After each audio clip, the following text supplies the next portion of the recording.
तो इस कहानी की शुरुआत होती है हमें एक स्कूल टीचर जेरी को दिखाते हुए, जो कि अपनी बॉयफ्रेंड के साथ कहीं अब घूमने जा रही थी। हम जान पाते हैं कि जहाँ पर वो जा रही वहाँ पर एक लेक होता है जिसका नाम एडर था। और जब ये लोग उस लेक के काफ़ी करीब पहुँच जाते हैं तब इन्हें पता चलता है कि बाकी का रास्ता अब इन्हें जंगल से होकर गुजरना पड़ेगा। जिसके बाद अब ये दोनों फिर उसी रास्ते से निकल जाते हैं और काफ़ी देर बाद वो लोग एक जंगल में रुकते हैं। तभी इन्हें रास्ते में एक लड़का दिखाई देता है जो कीड़ों को पकड़कर उनसे कुछ नोट्स बना रहा होता है। यहाँ पर जेनी तो उससे बात करना चाहती है, लेकिन वो बच्चा उसकी बातों का कोई भी जवाब नहीं देता है, जिसकी वजह से वो दोनों लेक की तरफ निकल पड़ते हैं। अब हम देखते हैं कि ये दोनों लेक पर पहुंचकर काफ़ी ज़्यादा एंजॉय करते हैं। तभी ये लोग देखते हैं कि वहाँ पर वो छोटा बच्चा आता है और उसे कुछ लड़के परेशान कर रहे थे। और तब तक जेनी सो रही होती है, जिसके बाद उसके पास एक कुत्ता आकर भौंकने लगता है, जिसकी वजह से उसकी आँख खुल जाती है। और ये कुत्ता भी उन्हीं बदमाश बच्चों का था। हम देखते हैं कि स्टीव लेक के अंदर चला जाता है, लेकिन वो कुत्ता बार बार जेनी को परेशान कर रहा था। अब इसे देखने के बाद स्टीव को बहुत गुस्सा आता है, जिसके बाद वो उन बच्चों के पास जाता है और उन्हें ऐसी नौटंकी करने से मना करता है। लेकिन ये बच्चे हद से ज़्यादा बदतमीज थे, इसीलिए वो उनसे बिना कोई बहस किए वापस आ जाता है। और फिर थोड़ी देर बाद भी वो बच्चे चले जाते हैं। जिसके बाद अब स्टीव और जेरी दोनों वहीं पर रात बिताने की सोचने लगते हैं। जिसके बाद हम देखते हैं कि अब स्टीव टेंट लगा देता है और यहाँ पर जेनी भी लकड़ियाँ इकट्ठा करने लगती है। अब रात के टाइम ये दोनों आग के पास बैठे होते हैं, लेकिन इस दौरान भी जेनी को लग रहा था कि कोई उस पर नजर रख रहा है। अब पूरी रात बीत जाती है। जब सुबह ये लोग उठते हैं तो तब इन्हें पता चलता है कि इनका पूरा का पूरा खाना खराब हो चुका है, जिस वजह से इन्हें खाना लेने के लिए वापस अपने सिटी में जाना होगा। लेकिन जब ये अपनी कार में बैठकर वहां के लिए निकलने लगते तब इन्हें पता चलता है कि इनकी कार का टायर भी पंक्चर हो चुका है। जिसके बाद अब स्टीव उस गाड़ी के टायर को चेंज करके फिर ये लोग निकलते हैं और ये लोग एक रेस्टोरेंट तक पहुंच जाते हैं। अब यहाँ पर उस रेस्टोरेंट वाले से स्टीव कहता है कि यहाँ पर एक बच्चों का ग्रुप है जो कि साइकिल से चला करते हैं। वो बच्चे बहुत ही ज्यादा बदतमीज और शरारती किस्म के हैं। अब ऐसा सुनने के बाद वो औरत वहां पर स्टीव को ही उल्टा सुनाने लगती है। जिसके बाद ये दोनों वापस से अपने लेक के पास आ जाते हैं। अब यहाँ पर हम देखते हैं कि स्टीव फिर से लेक की तरफ चला जाता है और जेनी वहां पर आराम करने लगती है। अब जब लेक से वापस स्टीव आता है तब उसे पता चलता है कि उसका वो वाला बैग गायब है जिसमें उसने खाना और चाबी गाड़ी की रखी थी। यहाँ तक कि उनका मोबाइल फोन भी उसी बैग में था। अब वहां से ये लोग अपनी गाड़ी के पास जाते हैं, लेकिन वहां पर उनकी कार भी नहीं मिलती, जिसकी वजह से ये लोग अब पैदल ही सिटी की तरफ जाने लगते हैं।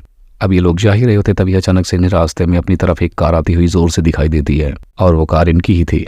ये कार इन्हें कुचलने की कोशिश कर रही थी और ये लोग कैसे भी कार के सामने से कूदकर बच जाते हैं।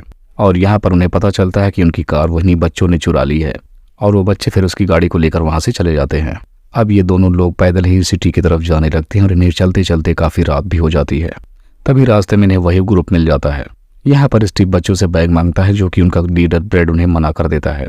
अब जब स्टीव उनसे जबरदस्ती बैग लेने के लिए जाता है तब इनके बीच हाथापाई हो जाती है, जिनमें से एक चाकू टॉक को लग जाती है और उसकी वहीं पर मौत हो जाती है।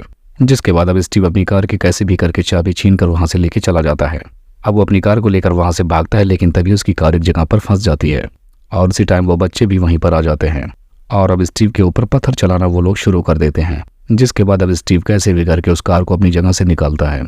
अब वो कार तो जोर से चला रहा था, लेकिन उसका ग्लास भी क्रैक हो चुका था, जिसकी वजह से उसका विजन खराब हो चुका था। इसी वजह से उसका एक्सीडेंट हो जाता है और एक्सीडेंट की वजह से स्टीव का पैर भी कार में ही फंस जाता है। यहाँ पर वो जेनी से भागने को कहता है और कहता है कि वो जल्दी से किसी की मदद लेकर आए। जिसके बाद हम देखते हैं कि जेनी वहां से भागती हुई जाने लगती है, लेकिन तभी वो देखती है कि उस बच्चों का ग्रुप स्टीव की गाड़ी की तरफ जा रहा है। अब वो कैसे भी करके वहीं पर छुप जाती है और स्टीव पर नजर रखती है। अब उसे पूरी रात वहीं पर छुपकर गुजारनी पड़ती है और अब सुबह होने के बाद जब वो कार के पास जाती है तब वो देखती है कि स्टीव कार में नहीं है और उसकी कार के पास बहुत सारे खून के निशान भी हैं। अब जब वो स्टीव को ढूंढने के लिए जंगल की तरफ निकल पड़ती है तब उसे एक जगह पर स्टीव तार से बंधा हुआ दिखाई देता है और बदहोश हाल में होता है। यहाँ पर वो बच्चे उसे बहुत से भी ज्यादा टॉर्चर कर रहे थे। अब जेनी जब थक हार कर उन बच्चों के सामने जाती है तब वो बच्चे भी जेनी को पकड़ने के पीछे लग जाते हैं। अब जेनी भी अपनी जान बचाकर वहां से कैसे भी भागने की कोशिश करती है और इसी दौरान स्टीव को मौका मिल जाता है और वो खुद को आज़ाद कर लेता है। तब तक वो जेनी से भी जाकर मिल जाता है और जेनी उसे एकांत जगह पर छिपा देती है और खुद मदद मांगने के लिए वहां से भागती हुई चली जाती है। और अब वो भाग ही रही होती है तब तक उसके पैर में कोई नुकीली चीज घुस जाती है, जिसके बाद वो गिर जाती है। तभी उसके सामने एडा भी होता है। यहाँ पर वो उससे बाहर जाने का रास्ता पूछती है। अब यहाँ पर वो लड़का जेनी को अपने पीछे पीछे लेकर जाने लगता है, लेकिन फिर एक जगह जाने के बाद वो बैठ जाता है और वो अपना मोबाइल फोन निकालकर गेम खेलने लगता है। यहाँ पर जेनी उससे उसका फोन मांगती है, लेकिन वो उसे फोन देने से मना कर देता है। अब वो अपने जब चारों तरफ देखती तो उसे सारे बच्चों ने घेर रखा था और असल में उसी बच्चे ने सबको मैसेज करके वहां पर बुलाया था। अब इसके बाद वो लड़के जेनी और स्टीव को लकड़ियों से बांध देते हैं और उसके पैरों पर आग जला देते हैं और यहाँ पर हमें पता चलता है कि स्टीव मर चुका है। अब इधर हम देखते हैं कि जेनी को आग लगा देने के बाद वो जिस रस्सी से बंधी हुई थी वो रस्सी टूट जाती है, जिसकी वजह से जेनी खुद को छुड़ा लेती है। अब यहाँ से जेनी जब भागने लगती है तब तक वो बच्चे कहते हैं कि तुम वापस आ जाओ, नहीं तो हम एडम को मार देंगे। लेकिन यहाँ पर जेनी के वापस आने से पहले ही वो लोग एडम को भी मार चुके थे। अब यहाँ से जेनी कैसे भी करके भाग निकलती है और वहाँ पर रास्ते में उसे एक जंगल का मैप मिल जाता है और यहाँ पर उसे कांच का एक टुकड़ा मिलता है जिसे कपड़े से लपेट कर रख देती है। और तभी उसे रास्ते में उन बच्चों का एक दोस्त मिलता है जिसे वो उस कांच के टुकड़े से मार डालती है।